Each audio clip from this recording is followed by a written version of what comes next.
bonita, prepará-la melhor para o casamento. E sempre que ele pedia autorização para mudar alguma coisa, o noivo autorizava, sim, pode mudar, né? O que foi acontecendo? Com o passar do tempo, o amigo ele já para de perguntar ao noivo se podia mudar alguma coisa na noiva, tá? E ele passou, então, a fazer o que bem queria. Não demorou muito, né? Ai, Jesus. Estava fazendo tudo o que queria com a noiva. Aí começa a cortar o cabelo da noiva, da forma que queria, pintar o cabelo da noiva da cor que queria, colocou uma roupa mais à vontade na noiva, passou a beijar a noiva, passou a oprimir a noiva, passou a ferir a noiva, passou a mutilar a noiva e passou a matar a noiva. Pois bem, o Evangelho de Mateus, ele foi escrito, isso é importante vocês saberem sempre a data do escrito do livro, ele vai ser escrito entre os anos 70 e 90. E um dos fatos bem marcantes nos anos 70 é a queda de Jerusalém e a destruição do templo, né? Onde hoje tem a mesquita lá dos muçulmanos, é bem em cima do templo, aonde era o templo que Salomão havia construído. Na verdade, já é o segundo templo, né, que Salomão foi derrubado por Nabucodonosor, e esse já foi o templo construído pelo Neemias, né, Esdras e Neemias. Neemias reconstruiu os muros. Então, essas informações são importantes para você saber um pouco do que acontecia. Então, justamente nesse período é que está sendo escrito o livro de Mateus, tá? Não está sendo escrito na hora, não. Veja que os fatos aconteceram e a escrita vai ser praticamente 70 anos depois do ocorrido. Olha quanto tempo, tá bom? Mateus foi escrito para os judeus convertidos, os judeus que se convertiam ao cristianismo. Então, Mateus prepara para eles esse material. Com que intuito? O propósito de Mateus era mostrar para os judeus que Jesus era o Messias, porque a maior parte dos judeus haviam rejeitado Jesus como Messias, né? E a quem Jesus está convidando? O convite é para todos, irmão, não tem exceção. Ah, eu já sou salvo, não vou passar opressão. Vai passar sim. Eu não vou passar nenhuma dificuldade. Vai passar sim. Quem fala que a gente não vai passar está mentindo, querido. Infelizmente, não é assim, não. Basta você ver a história dos apóstolos, que todos eles foram assassinados, né? 90% dos apóstolos foram assassinados. Jesus faz essa mesma chamada de vinde a mim para os apóstolos. Eles também receberam essa chamada. Nós recebemos. Só que em determinado momento, alguém vai querer tirar isso de nós e começa a nos oprimir. No caso de Jesus, com quem que ele está falando? Ele está falando com pessoas, com o povo judeu, e principalmente Jesus está fazendo uma crítica aos doutores da lei. Por quê? Os doutores da lei, naquela época, os fariseus, eles atavam em cima do povo fardos pesadíssimos. Muitas das vezes nós estamos nas nossas igrejas sofrendo, chorando, gemendo, porque líderes estão atando fardos pesadíssimos sobre nós. Só que, irmãos, a Bíblia é tão clara, né? Se o Filho do Homem nos libertar, verdadeiramente sereis livres. E aí, por que às vezes nós estamos atados, sofrendo, se o Filho do Homem nos libertou? É porque nós estamos sobre a tutela de quem não morreu por nós. Nós estamos sobre a tutela de homens que a Bíblia fala que convém, mais importa servir a Deus do que a homens.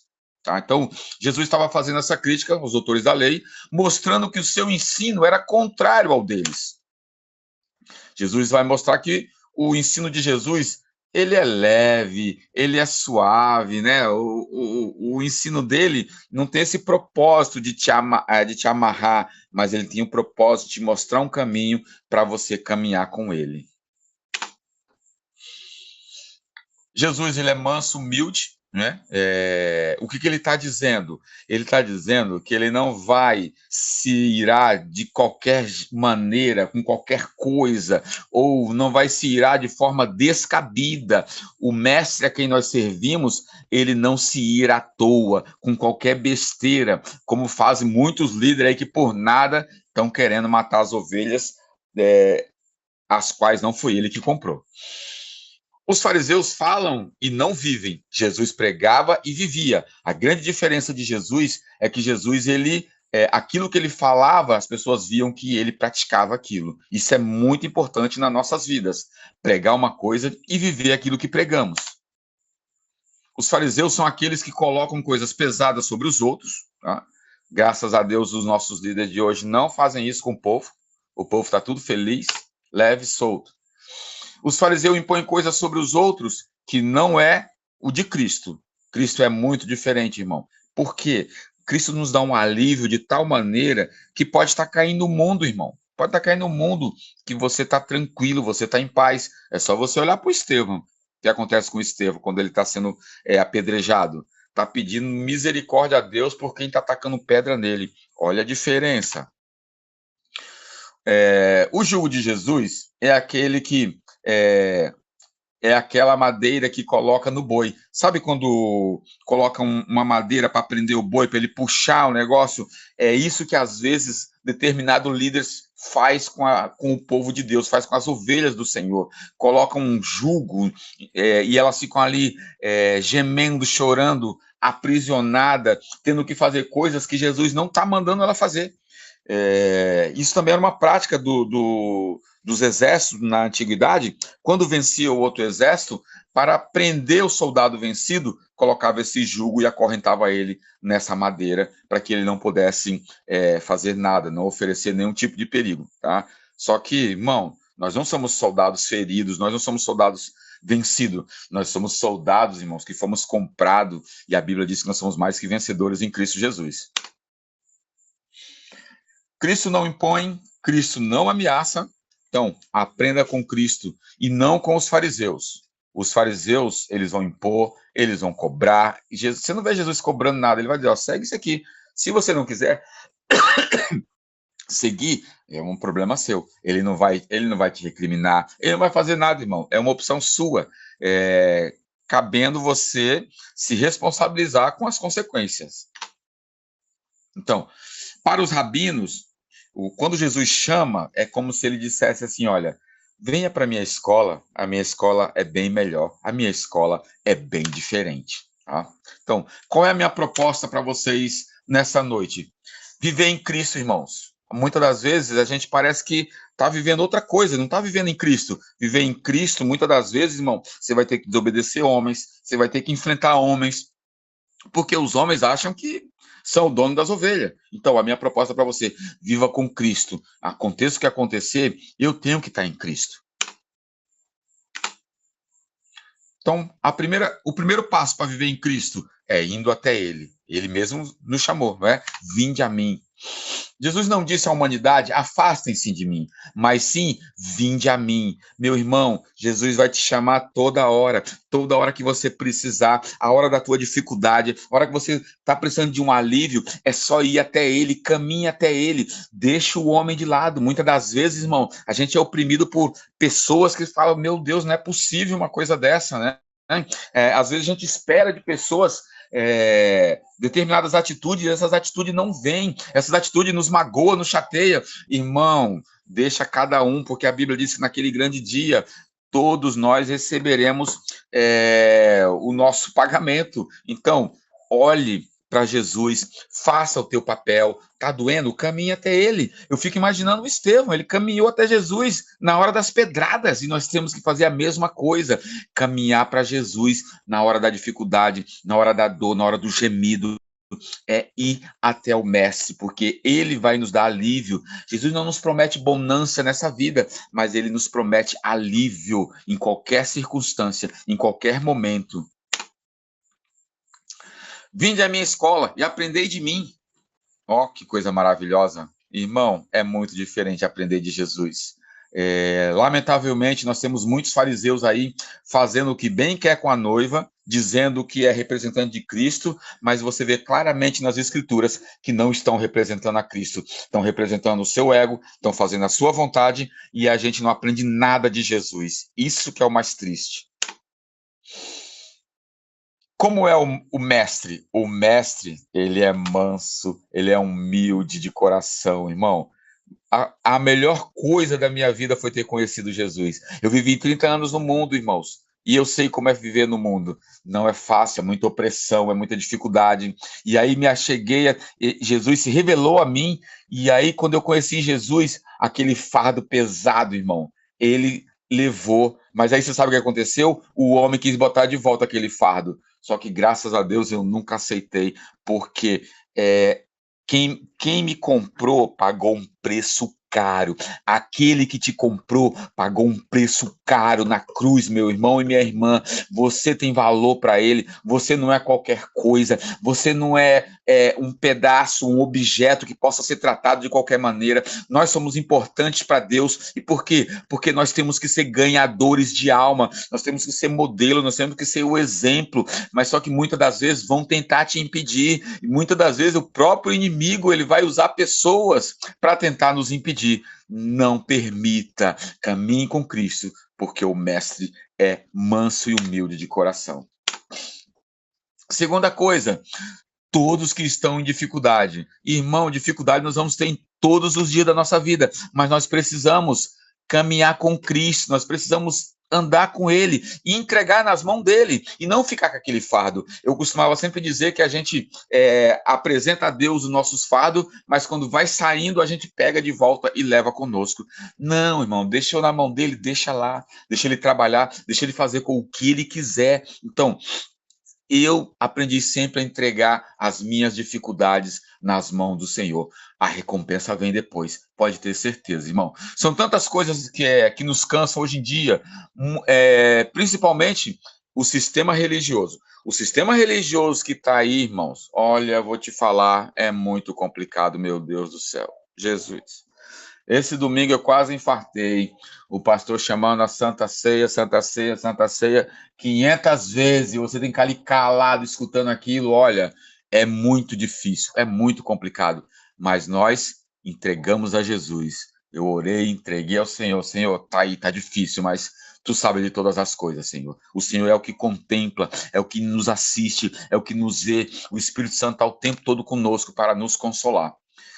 Os fariseus dominavam o sistema religioso daquela época, irmão. E por isso eles oprimiam as pessoas, eles tinham uma forma de fazer as coisas, só que aquilo não era a forma correta que Deus tinha deixado para as pessoas. E Jesus, quando ele vem, ele começa a interpretar as escrituras de forma correta, e eles vão ficar muito chateados. Por quê? Porque era contrário àquilo que eles ensinavam, irmão.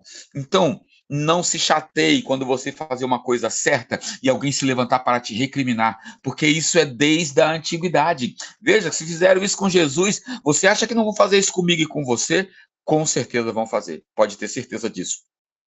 Mas eu vou me abater? Não, opa, eu pego o meu cansaço, a minha fadiga e entrego nas mãos do Senhor. Tem pessoas que, ao invés de pertencer à escola de Cristo, ela pertence à escola da igreja, ela pertence à escola do pastor, ela não falta um estudo bíblico, ela não sabe nada de Bíblia. Quem está ensinando também não sabe nada. E está ali, naquele sistema religioso, naquela coisa. E cadê as almas? Quem sai para evangelizar? Irmão, tem uma coisa que a igreja não se preocupa, em hipótese alguma, de cobrar das pessoas, de cobrar dos membros, é que a igreja tem que sair para evangelizar, a igreja tem que sair para ir nos hospitais, a igreja tem que sair para ir nas cadeias, a igreja tem que hospedar o forasteiro, a igreja ela tem que levar água, ela tem que levar comida, ela tem que levar roupa. Esse é o papel da igreja, mas parece que Deus deixou só um sistema de fazer culto, culto e culto. Irmão, culto é bom, é importante, mas só que o que vai nos condenar não é a falta de culto, irmão, porque eu posso cultuar em qualquer lugar. Jesus mostrou isso pra gente. Aonde Jesus chegava, tinha culto e tinha ensinamento. Não precisava de templo, não precisava de nada. Aonde ele chegava, não sou contra ter o templo, tá? Mas que esse templo seja utilizado para o ensino bíblico e para que ensine as pessoas a serem ganhadoras de alma. Agora, só se ensina as pessoas a cultuar, fazer culto e cultuar. E fica nisso a vida toda. Terceira coisa é recebendo o alívio de Cristo, irmão. Irmão, Quando você caminha até Cristo, você vai sair das mãos do opressor, seja ele quem for, seja ele o homem, seja o maligno, seja o que for que estiver colocando fardo pesado sobre a tua vida. Caminhe até Jesus e receba esse alívio em nome de Jesus. Eu tenho certeza que Cristo tem um alívio para mim e para você. A Bíblia diz, olha, a minha paz eu vos dou, a paz dele não é como a do mundo. Você não pode ficar debaixo da opressão do homem, nós temos que estar debaixo da autoridade do Espírito Santo. O Espírito Santo está aí para nos guiar. O Espírito Santo, muitas das vezes, ele quer operar, ele quer me curar, ele quer te curar, ele quer nos impulsionar a fazer o que é certo, mas muitas das vezes nós estamos presos e atados a jugo de homens, a jugo de pessoas. Não foi homem que morreu por mim e por você, foi Jesus Cristo que derramou o sangue dele na cruz por mim e para você. Para quê? Para a gente levar o nome dele à frente, para a gente levar o evangelho à frente. Só que muitas das vezes nós nos desanimamos, nós ficamos entristecidos. Querido, não sei o que te entristeceu por esses dias. Eu sei de uma coisa, que o meu Jesus, ele quer te aliviar. O meu Jesus, ele vai te dar o descanso, porque ele tem descanso para te dar. A presença dele é algo precioso na minha e na tua vida, meu irmão. Então, para concluir, meus irmãos, temos que ir em busca do alívio. O alívio em Jesus. Não importa a circunstância, não importa o que esteja te afligindo, não importa o que você esteja passando, vamos em busca do Senhor e Ele vai nos dar o alívio, Ele vai nos dar a cura que necessitamos. Que Jesus, nesta noite, possa me curar, possa te curar, não importa se seja a parte psicológica, se seja a parte física, se seja a parte espiritual. Eu sei que Jesus, Ele pode me curar, Ele pode te curar em nome dEle, amém? Para que o nome dEle seja cada vez mais engrandecido. Eu quero orar com você nesse momento agora, irmão. Vamos pedir a Deus juntos, em oração, para que o Senhor, ele venha trazer essa cura, para que ele venha nos dar ousadia, porque os dias são maus. Nós estamos vivendo aí um momento onde a igreja, ela vive um sistema totalmente fora da palavra. E aí Jesus está te despertando. Jesus, ele vai derramar a cura que você necessita para você poder levar a palavra dele adiante. Aleluia. Glória ao teu nome, Senhor. Vamos orar, meu querido. Pai, aí foi a tua palavra, Senhor. E nesse momento eu quero te pedir, Senhor, que o Senhor derrame a tua unção de cura, Espírito Santo de Deus, que o Senhor possa manifestar o teu poder sobre a vida de cada um dos meus irmãos, Deus. Abençoa-nos, Pai. Ajuda-nos, Senhor. Cura, santifica-nos na tua presença, Senhor. Que sejamos ganhadores de alma, Senhor. Dá vitória ao teu povo, Senhor. Abençoa, Senhor. Repreende todo o mal em nome de Jesus, meu Deus, nos ajuda a cumprir a tua palavra, nos ajuda a levar a tua palavra adiante. Espírito Santo de Deus, abençoa cada um dos meus irmãos, Senhor. Eu não sei o que eles estão precisando, eu não sei qual o problema, a dificuldade, mas eu sei de um Deus que é o Todo-Poderoso, é um Deus que pode todas as coisas, Senhor. E em nome de Jesus, Senhor, que nós estamos orando neste momento, crendo na vitória, crendo, Senhor, que tu vai nos abençoar, que tu vai nos direcionar, porque foi o próprio Deus que nos chamou à sua presença, à sua maravilhosa graça. Obrigado, Espírito Santo de Deus, abençoa cada um, Senhor, em nome de Jesus, Senhor. Obrigado, Deus, muito obrigado, Senhor. Oh, aleluia. Obrigado, Jesus. Eita, Deus. Vou fazer que nem os irmãos. Será que tem um aleluia aí, um glória a Deus? Aleluia, Jesus.